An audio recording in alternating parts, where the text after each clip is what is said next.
Billy only has one arm. His left arm, unfortunately, was severed in a bus accident years earlier. I can turn here, you see? Yes. Oh. And that I can do very quick by one hand. That the single camera I can use. It would be pretty tough to fake any of these pictures at that time, especially since he was a one-armed man using a broken camera and he was operating alone. Nobody ever saw Confederates. Nobody ever saw anybody helping him. I say that's the single one I can use. All that they are too complicated because you need two hands to handle them. And how about this one? You use the tripod with this? With them, yeah. Yes. I put it on the tripod. Mm-hmm. Then I have here an automatic. Mm-hmm. And then it works. I see. And two, it's a camera that I can handle by one hand only. Mm-hmm. It's here. I see. That's the single one I can find.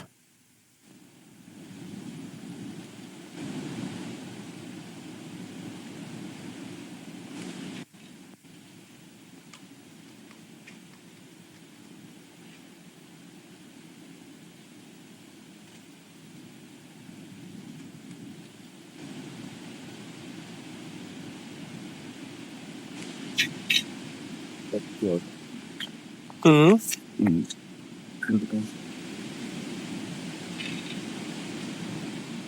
There's a lot of controversy growing around this case, mostly against it. I was willing to take it because of the photographs. I was willing to get involved in it. I'd been exchanging photographs with Lou Zinstag for a number of years. Lou Zinstag lived in Basel, Switzerland. She was a niece of Carl Jung, one of the earlier UFO researchers. She published the first journal on UFOs in Europe, in German, out of Basel. And this event, the first events happened in her own backyard. It didn't take long before she heard about them, within a few months.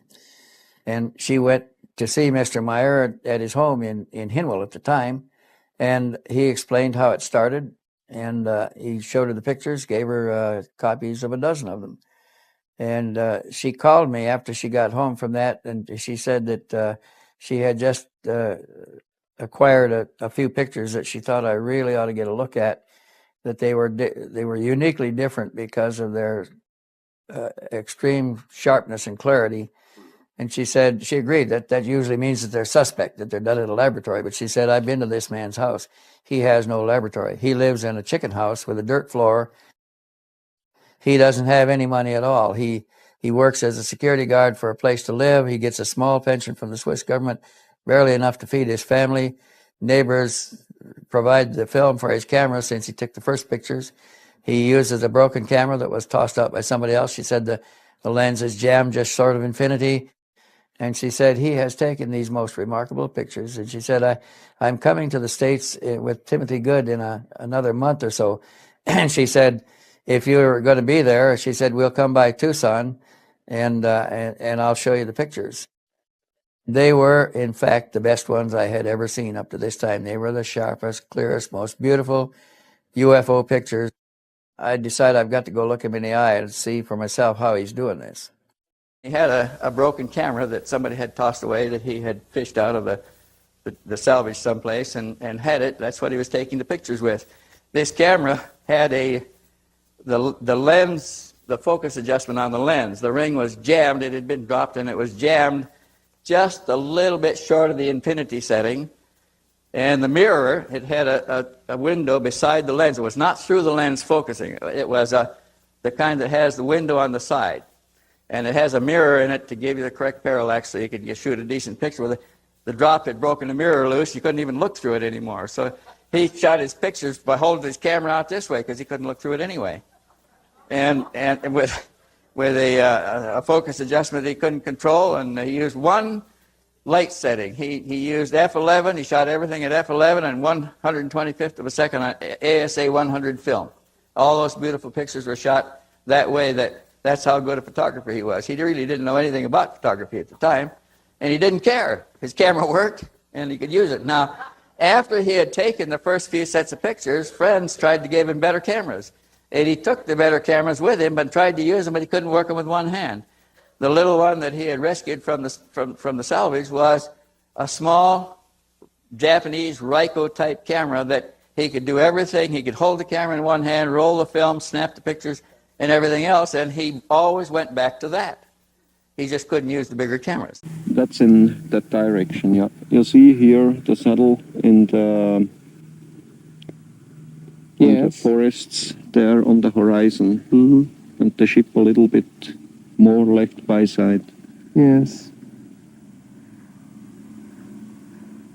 Now it was cloudy at that time. It was cloudy at that day. Now we can hear the sounds of airplane again. Yeah. It's always the same. You see, when I got all my pictures, my films, all the times was there airplanes. Practically by every place where I shot pictures.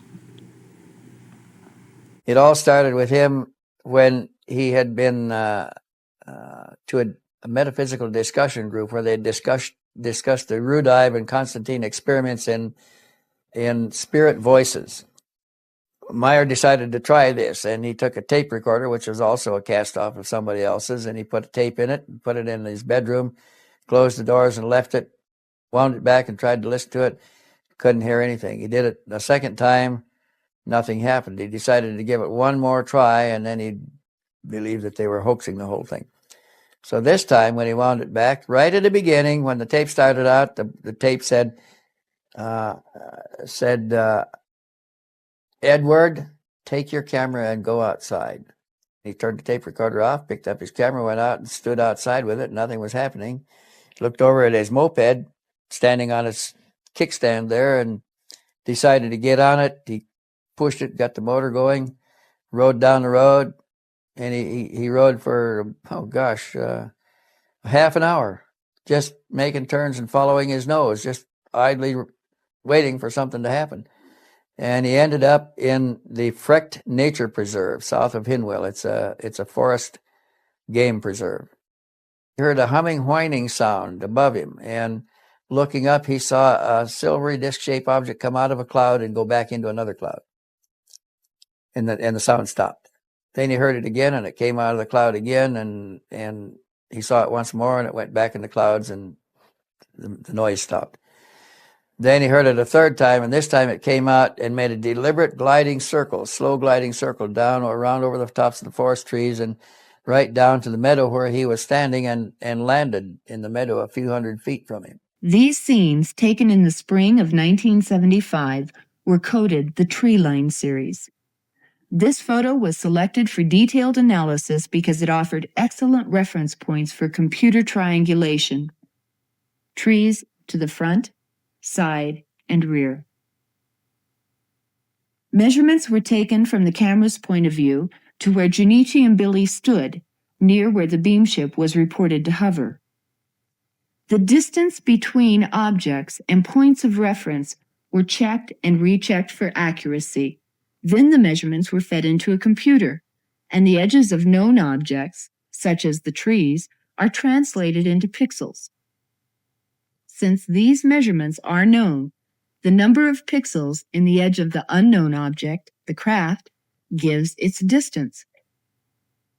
The beam ship is determined to be precisely where Billy said it was, and mathematical triangulation gives its size, 7 meters, or about 21 feet in diameter.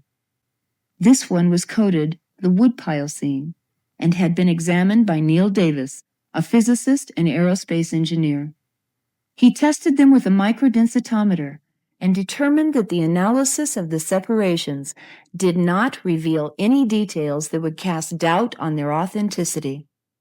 The conclusion of his report states, "Nothing was found in the examination that would cause me to believe the object in this photograph is anything other than a large object photographed some distance from the camera." He started running towards it with his camera. He took several pictures of it in its descent. And he started running forward with his camera, and the closer he got, the more he ran into a resistance. He said the resistance felt like standing in a stream with a swift current. And he said, the closer I got, the stronger the current got, until I reached a point where I couldn't go any further against the current, and I just sat down on the ground and waited. And then a being came out from behind the craft walking towards him, and he came up to him, and together they walked a few feet back and sat down on the grass, and she identified herself. She said, "You may call me Semyasi." She said, "I'm not from your system here." But she said, "I have a very important message for you, and I want you to remember very carefully."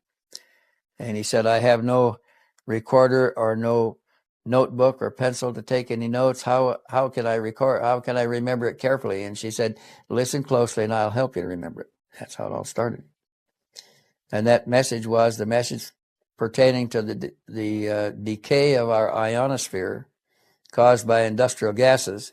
And she explained to him that they'd come to him in a neutral country, hoping that the neutral country would take a position on saving the atmosphere, because neither of the Cold War powers were inclined to do so. They were the ones that were doing the exploiting. And they hoped that his government would take a neutral position and seek to stop the action. He said, "I don't have any contact with the government. I can't do anything for you. Why don't you go to them?" And then she told him a very interesting thing. She said, "We have gone to one of your presidents." You know, Switzerland has a presidential council. They elect 5 presidents at a time, and the chairmanship rotates. Every few months they rotate the presidency, the chairmanship of the president's council. She said, we have approached one of your presidents. He didn't tell his wife. He didn't tell any of his colleagues. He has told nobody, and he's keeping the secret entirely to himself, afraid of the consequences of revealing it." And she said, "That's not doing any good." So she said, she said, "The reason we're posing the ships to allow you to take such good pictures is so that somebody will want to know who are they, where are they from, and what do they want. And we want your government to take this position. And here is the message I want you to take down for them." Then she dictated it. And when he got home from that meeting, he sat down in his little bedroom and started to write the message. And then it came through automatic. He was trying to remember what they said when it came through automatically in longhand, and he wrote it rapidly, faster than he can write normally, under some kind of control. And he wrote 15 or 20 pages full, and then it stopped. And he had the first message. And then when he looked at it, he realized that he has gotten the entire communication word by word. So the next time he saw her, she came back. He asked her how they did that, and she said, "It's a mechanical device. We have a device that records not only the conversation but the thought processes as well." And she said that can be tuned to transmit it back to you. And she said that's what we did. Wendell, would you leave it there? Yeah. Please.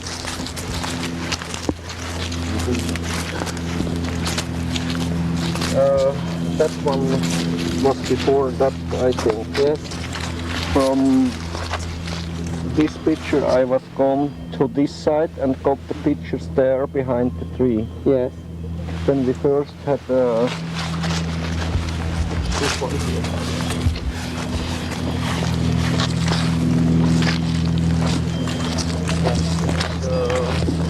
This direction, a little bit left from the sun. Yeah. Now, which one is the first shot of yours? Here up, I Here. don't know. No. Okay. You see, I had about 5 or 6 films by 36 pictures. Uh-huh. And I haven't any picture today. Not every picture today of all these films. Many of these films I lost.